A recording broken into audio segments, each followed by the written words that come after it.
Well, hello, my YouTube friends and family. So today's books of the day are lot 15. For some reason, I messed up yesterday, and thank goodness somebody pointed it out. I said lot 14 and put 15 on the video, but actually today is 15. So anyways, these are the books of the day, and they look like they're all Janet Dailey again under Harlequin Presents. She must have been a pretty popular author. So we're still on book bundles. We're doing 10 for $2. And this is the first book. It's called The Thawing of Mara by Janet Dailey. It is Harlequin Presents $3.49. And it is a 1980 book. This is what the book looks like. And this is what it's about. Mara had locked her feelings away. Aloof, cold as ice, that was Mara Prentice, and she felt she had every reason to be that way. Her father's infidelity had killed her mother. That's what love leads to, Mara thought. Mara hated her father, Adam, but she looked after him out of duty when he became friends with the striking, persuasive Sinclair Buchanan, a tenant on Mara's land. She was incensed. When Sinclair began his campaign to unfreeze Mara's bitter heart, she was tempted, but she had no intention of falling in love. Surely she was above stooping to that. The next book is called Wild and Wonderful by Janet Dailey. It is Harlequin Presents number 416. And it is a 1980 book. This is the condition of the book. I'm impressed. No writing in some of these. Could Glenna bargain with a man like Jet? For her father's sake, Glenna Reynolds felt she had to try. The government was going to shut down her father's coal mine anyway. The only chance was for a merger. When Jet Colson's huge conglomerate, Colson Mining, she found Jeff Colson devastatingly attractive but a tough businessman, and he wasn't interested in absorbing Reynolds' losses. It would have been easy if you suggested a merger with you. It would have been easy if you suggested a merger with you, she told Glenna. In spite of his cool, emotionless arrogance, somehow Glenna was tempted by the proposition. So there's that one. And then we have Harlequin Presents Janet Dailey. It's the Kona Wins by Janet Dailey. And it's Harlequin Presents 332. And it's copyright 1979. These are in really good condition for as old as they are. And then this says, it was paradise with one fatal flaw. Julie Lancaster thought her new job was perfect. She had a gracious employer, a charming teenager to teach, and best of all, the splendid beauty of Hawaii. Then Raoul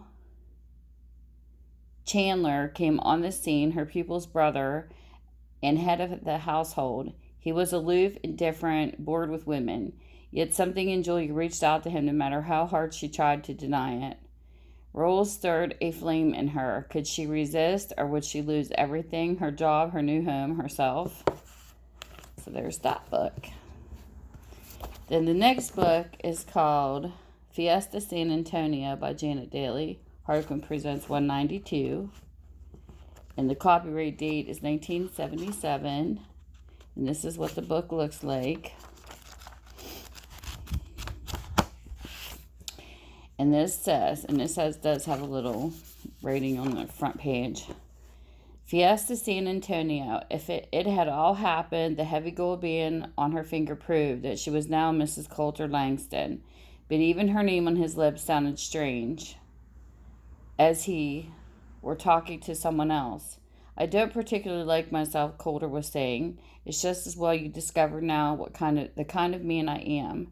That way you won't expect very much from our marriage. If Natalie subconsciously hoped that something would grow between them, the dream died with his words.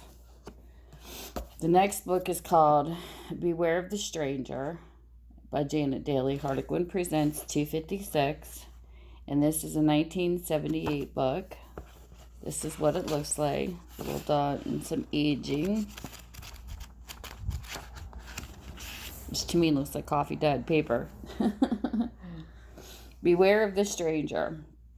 Samantha's experience with men as the daughter of tycoon Reuben Gentry had been disillusioning, but she'd gone willingly to Chris Andrews' home, miles from anywhere on the island in St. Lawrence, expecting her father to join her there.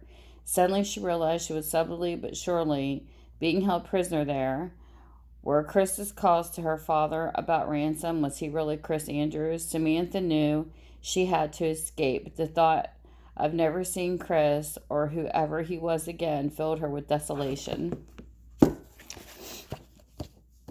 Sorry, that was that one. The next one is Low Country Liar by Janet Dailey. Harlequin Presents 302. And this is a 1978 copyright. This is what the book looks like. And this is what it's about. Her scheme brought unexpected results. Lisa believed that Slade Blackwell was systematically embezzling her aunt's money, but she needed proof. Lisa figured out a way to get it. The only problem was that it involved wearing a disguise and adopting a different role. And the deeper she delved, the harder it became to adjust her real life to the other.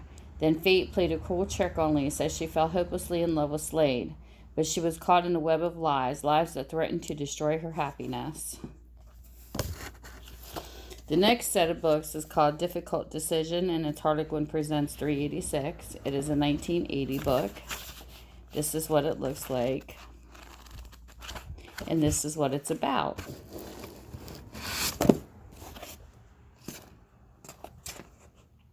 He was a man with a heart of marble until the day of the job interview when his totally emotionless eyes fastened on her. Deborah hadn't believed anyone could be as cold and hard as Zane Wilding. He was the most demanding boss she'd ever had and was also ruthless in his personal life. His good looks didn't make up for the inhuman iciness with which he treated even his wife. But by the time Deborah learned that the real facts behind Zane's behavior, it was already too late to stop her headlong plunge into love.